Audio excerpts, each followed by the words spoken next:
ನಮಸ್ಕಾರ. ದೇಶದ ಇಂದಿನ ಪ್ರಮುಖ ಸುದ್ದಿಗಳನ್ನ ನೋಡೋಣ. ನಾನು ರಂಜಿತಾ ರೇವಣ್ಣ. ತಮಿಳುನಾಡಿನಲ್ಲಿ ಶೀಘ್ರ ವಿಧಾನಸಭಾ ಚುನಾವಣೆ ನಡೆಯಲಿದ್ದು, ಪ್ರಧಾನಿ ನರೇಂದ್ರ ಮೋದಿ ಇಂದು ಕೇಂದ್ರಾಡಳಿತ ಪ್ರದೇಶವಾದ ಪುದುಚೇರಿಗೆ ಭೇಟಿ ನೀಡಿ ಹಲವು ಯೋಜನೆಗಳಿಗೆ ಚಾಲನೆ ನೀಡಿದ್ದಾರೆ. ತಮ್ಮ ಭಾಷಣದಲ್ಲಿ ಪ್ರಧಾನಿ ಮೋದಿ ಅವರು ಡಿಎಂಕೆ ಮತ್ತು ಕಾಂಗ್ರೆಸ್ ಪಕ್ಷವನ್ನ ಗುರಿಯಾಗಿಸಿಕೊಂಡು ಮಾತನಾಡಿದ್ದು, ಎರಡೂ ಪಕ್ಷಗಳ ಆಡಳಿತ ಭ್ರಷ್ಟಾಚಾರದಿಂದ ತುಂಬಿದೆ ಎಂದು ಹೇಳಿದ್ದಾರೆ. ಕಾಂಗ್ರೆಸ್ ಮತ್ತು ಡಿಎಂಕೆ ಆಡಳಿತದ ಅವಧಿಯಲ್ಲಿ ಪುದುಚೇರಿಯ ಜನರು ಅನುಭವಿಸಿದ ಕಷ್ಟಗಳನ್ನು ನೆನಪಿಸಿಕೊಳ್ಳಿ. ಆ ವರ್ಷಗಳು ಭ್ರಷ್ಟಾಚಾರ, ಅಪರಾಧ ಮತ್ತು ಯಾತನೆಗಳಿಂದ ತುಂಬಿದ್ದವು. ಗೂಂಡಾಗಳು ಮತ್ತು ಮಾದಕ ವಸ್ತು ಮಾಫಿಯಾಗಳು ಬೀದಿಗಳನ್ನು ಆಳುತ್ತಿದ್ದವು ಎಂದು ಹೇಳಿದ್ರು. ಅವರು ಕಾಂಗ್ರೆಸ್ ಮತ್ತು ಡಿಎಂಕೆ ವಿರುದ್ಧ ಹಲವಾರು ಗಂಭೀರ ಆರೋಪಗಳನ್ನ ಮಾಡಿದ್ರು. ಕಾಂಗ್ರೆಸ್ ಪುದುಚೇರಿಯನ್ನ ದೆಹಲಿಯಲ್ಲಿ ಒಂದು ಕುಟುಂಬಕ್ಕೆ ಎಟಿಎಂ ಆಗಿ ಪರಿವರ್ತಿಸಿದೆ. ನಾವು ಡಿಎಂಕೆ ಬಗ್ಗೆ ಮಾತನಾಡಿದ್ರೆ ಹಗರಣಗಳ ಸುದೀರ್ಘ ಪಟ್ಟಿಯನ್ನೇ ಮಾಡಬಹುದು. ಕಾಂಗ್ರೆಸ್ ಮತ್ತು ಡಿಎಂಕೆ ಪುದುಚೇರಿಯ ಅಭಿವೃದ್ಧಿಗೆ ಅಡ್ಡಿಯಾಗಿವೆ. ಈಗ ಅದೇ ಶಕ್ತಿಗಳು ಮತ್ತೆ ಅಧಿಕಾರಕ್ಕೆ ತೊರೆಯುತ್ತಿವೆ ಎಂದು ಗುಡುಗಿದ್ದಾರೆ. ರಾಷ್ಟ್ರೀಯ ಸ್ವಯಂ ಸೇವಕ ಸಂಘದ ಬಗ್ಗೆ ತಿಳಿದುಕೊಳ್ಳಲು ಅದನ್ನ ಹೊರಗಿನಿಂದ ನೋಡುವುದರ ಬದಲು ಒಳಗಿನಿಂದ ಅನುಭವಿಸಬೇಕು ಅಂತ ಆರ್ಎಸ್ಎಸ್ ಮುಖ್ಯಸ್ಥ ಮೋಹನ್ ಭಾಗವತ್ ಹೇಳಿದ್ದಾರೆ. ಸಂಸ್ಕೃತಿ, ಮೌಲ್ಯಗಳು, ನೈತಿಕತೆ ಮತ್ತು ಸದಾಚಾರವೇ ಸಂಘದ ಪ್ರಮುಖ ಅಡಿಪಾಯವಾಗಿದೆ ಎಂದು ಅವರು ಅಭಿಪ್ರಾಯಪಟ್ಟಿದ್ದಾರೆ. ಕುರುಕ್ಷೇತ್ರ ವಿಶ್ವವಿದ್ಯಾನಿಲಯದ ಸಭಾಂಗಣದಲ್ಲಿ ಶಿಕ್ಷಣ ತಜ್ಞರು, ನಿವೃತ್ತ ಆಡಳಿತಾಧಿಕಾರಿಗಳು ಮತ್ತು ನ್ಯಾಯಾಧೀಶರ ಸಭೆಯನ್ನ ಉದ್ದೇಶಿಸಿ ಮಾತನಾಡಿದಂತ ಭಾಗವತ್, ಆರೋಗ್ಯಕರ ಮತ್ತು ಬಲವಾದ ಸಮಾಜವನ್ನ ನಿರ್ಮಿಸಲು ನೈತಿಕ ಮೌಲ್ಯಗಳು, ಶಿಸ್ತಿನ ನಡವಳಿಕೆ, ಸಾಂಸ್ಕೃತಿಕ ತಳಹದಿ ಮತ್ತು ಬದ್ಧತೆಯ ಪ್ರಯತ್ನಗಳ ಸಾಮರಸ್ಯದ ಮಿಶ್ರಣ ಅತ್ಯಗತ್ಯ ಎಂದು ಒತ್ತಿ ಹೇಳಿದರು. ಆರ್ಎಸ್ಎಸ್ನ ಶತಮಾನೋತ್ಸವ ಆಚರಣೆಯ ಅಂಗವಾಗಿ ಈ ಕಾರ್ಯಕ್ರಮವನ್ನು ಆಯೋಜನೆ ಮಾಡಲಾಗಿತ್ತು. ಕೇರಳ ರಾಜ್ಯದ ಮುಂಬರುವ ವಿಧಾನಸಭಾ ಚುನಾವಣೆಯ ಹಿನ್ನೆಲೆ ಚುನಾವಣಾ ಸಿದ್ಧತೆಗಳನ್ನ ಪರಾಮರ್ಶಿಸಲು ಮುಖ್ಯ ಚುನಾವಣಾ ಆಯುಕ್ತ ಜ್ಞಾನೇಶ್ ಕುಮಾರ್ ನೇತೃತ್ವದ ಕೇಂದ್ರ ಚುನಾವಣಾ ಆಯೋಗದ ತಂಡವು ಈ ವಾರ ಕೇರಳಕ್ಕೆ ಭೇಟಿ ನೀಡಲಿದೆ. ಮಾರ್ಚ್ 5ರಂದು ರಾತ್ರಿ ಕೇರಳಕ್ಕೆ ಆಗಮಿಸಲಿರುವ ಆಯೋಗವು ಮಾರ್ಚ್ 6 ಮತ್ತು 7ರಂದು ಅಧಿಕೃತ ಪ್ರವಾಸ ಕೈಗೊಳ್ಳಲಿದೆ ಎಂದು ಮೂಲಗಳು ತಿಳಿಸಿವೆ. ಕೇರಳದ ಜೊತೆಗೆ ಅಸ್ಸಾಂ, ತಮಿಳುನಾಡು, ಪುದುಚೇರಿ ಮತ್ತು ಪಶ್ಚಿಮ ಬಂಗಾಳದಲ್ಲೂ ಈ ವರ್ಷ ಚುನಾವಣೆ ನಡೆಯಲಿದ್ದು, ಆಯೋಗವು ಈಗಾಗಲೇ ತಮಿಳುನಾಡು ಮತ್ತು ಅಸ್ಸಾಂನಲ್ಲಿ ಪರಿಶೀಲನೆ ಪೂರ್ಣಗೊಳಿಸಿದೆ. ಅಸ್ಸಾಂನ ಬಿಹು ಹಬ್ಬವನ್ನ ಗಮನದಲ್ಲಿಟ್ಟುಕೊಂಡು ವೇಳಾಪಟ್ಟಿ ಅಂತಿಮಗೊಳಿಸಲಾಗುವುದು ಎಂದು ಆಯುಕ್ತರು ತಿಳಿಸಿದ್ದಾರೆ. ಕೇರಳದಲ್ಲೂ ಮಾರ್ಚ್ 2ನೇ ವಾರದ ವೇಳೆಗೆ ಚುನಾವಣಾ ದಿನಾಂಕ ಘೋಷಣೆಯಾಗುವ ಸಾಧ್ಯತೆ ಕೂಡ ಇದೆ. ಡಿಎಂಕೆ ಕಾರ್ಯಕರ್ತನೊಬ್ಬ ಲೀವ್ ಇನ್ ಸಂಗಾತಿಯ 2 ವರ್ಷದ ಮಗಳ ಮೇಲೆ ಅತ್ಯಾಚಾರವೆಸಗಿ ಕೊಲೆ ಮಾಡಿರುವ ಘಟನೆ ತಮಿಳುನಾಡಿನ ಕೃಷ್ಣಗಿರಿಯಲ್ಲಿ ನಡೆದಿದೆ. ಪೆರಿಯ ನಾಯಗಂ ತನ್ನ ಸಂಗಾತಿ ಪ್ರಿನ್ಸಿಯ ಮಗುವಿನ ಮೇಲೆ ಅತ್ಯಾಚಾರವೆಸಗಿದ್ದಾನೆ. ಆಕೆ ಗಂಡ ಸೂರ್ಯನಿಂದ ಬೇರೆಯಾಗಿದ್ದಳು. ತಾಯಿ ಇಲ್ಲದ ಸಮಯದಲ್ಲಿ ಪೆರಿಯಾ ನಾಯಗಂ ಮಗುವಿನ ಮೇಲೆ ಅತ್ಯಾಚಾರ ಎಸಗಿದ್ದಾನೆ ಎಂದು ಪೊಲೀಸರು ಶಂಕಿಸಿದ್ದಾರೆ. ವೈವಾಹಿಕ ಭಿನ್ನಾಭಿಪ್ರಾಯಗಳ ನಂತರ ಪ್ರಿನ್ಸಿ ತನ್ನ ತಾಯಿಯೊಂದಿಗೆ ಅಂಚೆಪಟ್ಟಿ ಗ್ರಾಮದಲ್ಲಿ ವಾಸವನ್ನ ಮಾಡ್ತಾ ಇದ್ದ. ಆದ್ರೆ ಸೂರ್ಯ ಆಗಾಗ ತನ್ನ ಮಗಳನ್ನ ಭೇಟಿ ಮಾಡಲು ಬರುತ್ತಿದ್ದರು. ಫೆಬ್ರವರಿ 11ರಂದು ಮಗು ಪ್ರಜ್ಞೆ ತಪ್ಪಿತ್ತು. ನಂತರ ಆಕೆಯ ತಾಯಿ ಆಕೆಯನ್ನ ಖಾಸಗಿ ಆಸ್ಪತ್ರೆಗೆ ಕರೆದೊಯ್ಯಲಾಯಿತು. ಅಲ್ಲಿ ಆಕೆ ಮೃತಪಟ್ಟಿರುವುದಾಗಿ ಘೋಷಿಸಲಾಯಿತು. ಘಟನೆಯ ಬಗ್ಗೆ ಶಂಕಿಸಿ ಸೂರ್ಯ ದೂರು ದಾಖಲಿಸಿದ್ದು ಪೊಲೀಸ್ ತನಿಖೆ ನಡೆಸಲಾಗಿದೆ. ಮರಣೋತ್ತರ ಪರೀಕ್ಷೆಯಲ್ಲಿ ಮಗುವಿನ ಖಾಸಗಿ ಭಾಗಗಳಲ್ಲಿ ಗಾಯಗಳಾಗಿದ್ದು, ಇದು ಲೈಂಗಿಕ ದೌರ್ಜನ್ಯವನ್ನ ಸೂಚಿಸುತ್ತದೆ. ತನಿಖಾಧಿಕಾರಿಗಳು ನಂತರ ಪ್ರಿನ್ಸಿ ಪೆರಿಯಾ ನಾಯಗಂ ಜೊತೆ ಸಂಬಂಧ ಹೊಂದಿದ್ದಾಳೆಂದು ಹೇಳಲಾಗಿದ್ದು, ಆತನನ್ನ ಬಂಧಿಸಲಾಗಿದೆ. ಪೆರಿಯಾ ನಾಯಗಂ ತನ್ನ ತಾಯಿಯ ಅನುಪಸ್ಥಿತಿಯಲ್ಲಿ ಮಗುವಿನ ಮೇಲೆ ಅತ್ಯಾಚಾರ ಎಸಗಿದ್ದಾನೆ ಎಂದು ಪೊಲೀಸರು ಶಂಕಿಸಿದ್ದಾರೆ. ರಾಸಾಯನಿಕ ಕಾರ್ಖಾನೆಯೊಂದರಲ್ಲಿ ಸ್ಫೋಟ ಸಂಭವಿಸಿದ್ದು 17 ಮಂದಿ ಪ್ರಾಣ ಕಳೆದುಕೊಂಡಿರುವ ಘಟನೆ ಮಹಾರಾಷ್ಟ್ರದ ನಾಗ್ಪುರದಲ್ಲಿ ನಡೆದಿದೆ.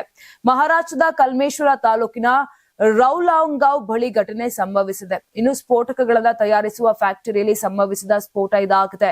ಘಟನೆಯಲ್ಲಿ ಮಹಿಳೆಯರು ಸೇರಿ 17 ಕಾರ್ಮಿಕರು ಸಾವನ್ನಪ್ಪಿದ್ದಾರೆ. 18 ಜನರಿಗೆ ಗಂಭೀರ ಗಾಯ, ಸ್ಥಳೀಯ ಆಸ್ಪತ್ರೆಗಳಿಗೆ ದಾಖಲಿಸಲಾಗಿದೆ. ಬೆಳಗ್ಗೆ 6 ಗಂಟೆ ಪಾಳಿಗೆ ಕೆಲಸಕ್ಕೆ ಬಂದಿದ್ದ 35 ಕಾರ್ಮಿಕರು ಸ್ಥಳದಲ್ಲಿದ್ದರು. ಕಟೋ ತಹಸೀಲ್ನ ರೌಲಾಂಗಾವ್ನಲ್ಲಿರುವ ಗಣಿಗಾರಿಕೆ ಮತ್ತು ಕೈಗಾರಿಕಾ ಸ್ಫೋಟಕ ತಯಾರಕಾದ ಎಸ್ಬಿಎಲ್ ಎನರ್ಜಿ ಲಿಮಿಟೆಡ್ ಕಾರ್ಖಾನೆಯಲ್ಲಿ ಸ್ಫೋಟ ಸಂಭವಿಸಿದೆ ಎಂದು ಹಿರಿಯ ಪೊಲೀಸ್ ಅಧಿಕಾರಿಯೊಬ್ಬರು ತಿಳಿಸಿದ್ದಾರೆ. ಕಂಪನಿಯ ಡಿಟೋನೇಟರ್ ಪ್ಯಾಕಿಂಗ್ ಘಟಕದಲ್ಲಿ ಬೆಳಗ್ಗೆ 7ರಿಂದ 7:15ರ ನಡುವೆ ಈ ಘಟನೆ ಸಂಭವಿಸಿದೆ.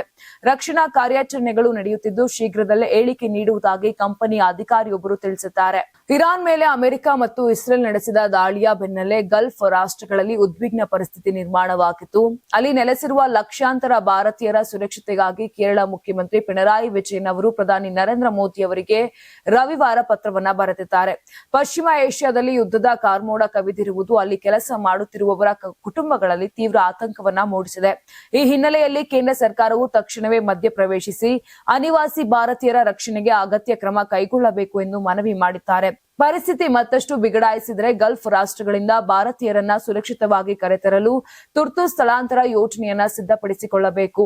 ಅನಿವಾಸಿಗಳ ಕ್ಷೇಮ ಸಮಾಚಾರ ತಿಳಿಯಲು ಮತ್ತು ಅವರ ಕುಟುಂಬಗಳ ಆತಂಕ ದೂರ ಮಾಡಲು ರಾಯಭಾರಿ ಕಚೇರಿಗಳು ಸಕ್ರಿಯವಾಗಿ ಕಾರ್ಯನಿರ್ವಹಿಸಬೇಕು ಎಂದು ಮನವಿ ಮಾಡಿದ್ದಾರೆ. ಇರಾನ್ ಮೇಲೆ ಅಮೆರಿಕ ಹಾಗೂ ಇಸ್ರೇಲ್ ಪಡೆಗಳು ನಡೆಸಿದ ಭೀಕರ ವೈಮಾನಿಕ ದಾಳಿಯ ಬಗ್ಗೆ ಮೌನ ವಹಿಸಿರುವ ಪ್ರಧಾನಿ ನರೇಂದ್ರ ಮೋದಿ ಅವರ ವಿದೇಶಾಂಗ ನೀತಿಯ ವಿರುದ್ಧ ಕಾಂಗ್ರೆಸ್ ತೀವ್ರ ವಾಗ್ದಾಳಿಯನ್ನ ನಡೆಸಿದೆ. ಕಾಂಗ್ರೆಸ್ ಪ್ರಧಾನ ಕಾರ್ಯದರ್ಶಿ ಜೈರಾಮ್ ರಮೇಶ್ ಅವರು ಎಕ್ಸ್ ಖಾತೆಯಲ್ಲಿ ಸುದೀರ್ಘ ಪೋಸ್ಟ್ ಅನ್ನ ಮಾಡಿದ್ದು ಪ್ರಧಾನಿ ಮೋದಿ ಅವರ ನಡೆಯನ್ನ ಕಟುವಾಗಿ ಟೀಕಿಸಿದ್ದಾರೆ.